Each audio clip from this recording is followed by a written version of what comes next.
ప్రభువు పేరట మీ అందరికీ షలోం. కుటుంబం అన్న తర్వాత సమస్యలు వస్తాయి. ఆ సమస్యలు కొన్ని స్వతహాగా వస్తాయి, మరికొన్ని కొని తెచ్చుకుంటూ వస్తాయి.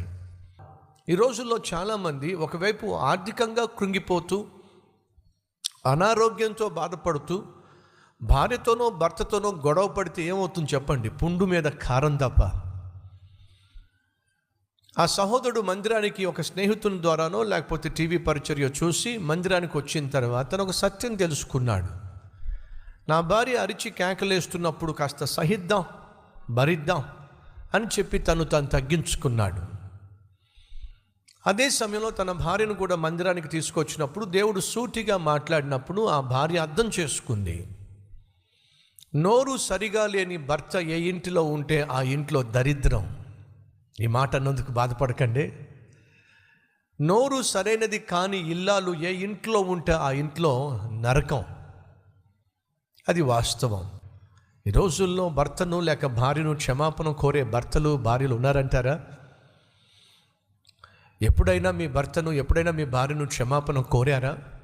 మీరేమనుకోకండి, నా భార్య నేను క్షమాపణ కోరాను, నా భర్త నేను క్షమాపణ కోరాను అన్నవారు ఒకసారి చేయి చూపిస్తారా? ఒకసారి చేయి చూపిస్తారా?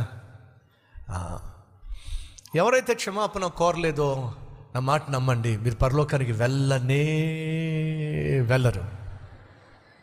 అదేంటి పరలోకానికి దీనికి సంబంధం ఏమిటి?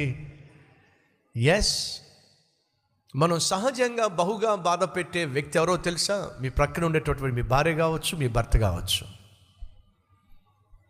మీ హృదయంలో మార్పు వచ్చినప్పుడు మొదటగా మీరు క్షమాపణ కోరాల్సింది ఎవరిని చెప్పండి? మీరు బహుగా బాధ పెట్టిన భర్తను, భార్యను. మీరు మీ భర్తను క్షమాపణ కోరకుండా మీ భార్యను క్షమాపణ కోరకుండా మీ పరలోకానికి వెళ్దాం అనుకుంటున్నారా? అది బహుశా సాధ్యము కాదేమో. ఒకసారి ఆలోచించండి. ఆ భార్య వెళ్ళి తన భర్తను క్షమాపణ కోరింది. ఎప్పుడైతే క్షమాపణ కోరిందో తన మనసులో సమాధానం వచ్చింది. దయచేసి గమనించండి, కొంతమంది భర్తలు భార్యను ఇష్టం వచ్చినట్టుగా తిట్టేస్తారు, మరుసటి రోజు ఏమీ ఎరగనట్టుగా మాట్లాడేస్తారు.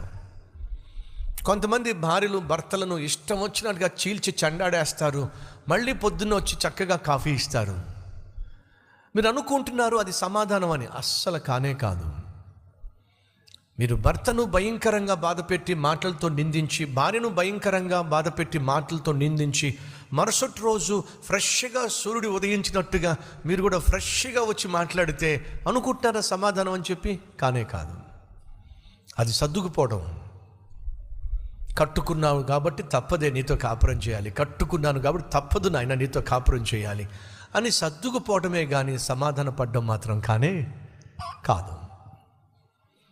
ఎప్పుడైతే నీ భర్తను లేక నీ భార్యను మాటలతోనూ అపార్థాలతోనూ అనుమానంతోనూ గాయపరిచావో, బాధ పెట్టావో, నువ్వు చేసింది తప్పు అని నీకు తెలిస్తే నువ్వు చేయాల్సిన మొట్టమొదటి పని అని తెలుసా?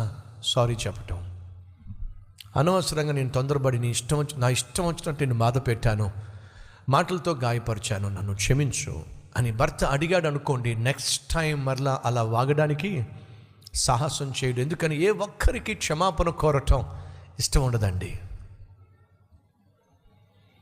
ఒకసారి నీ భర్తను నన్ను క్షమించండి, నేను తొందరపడి ఇష్టం వచ్చినట్టుగా మాట్లాడాను అని క్షమాపణ కోరిన తర్వాత మరలా ఇష్టం వచ్చినట్టుగా వాగడం అంత సులభం కాదు. ఎందుకంటే నువ్వు క్షమాపణ కోరావు కాబట్టి.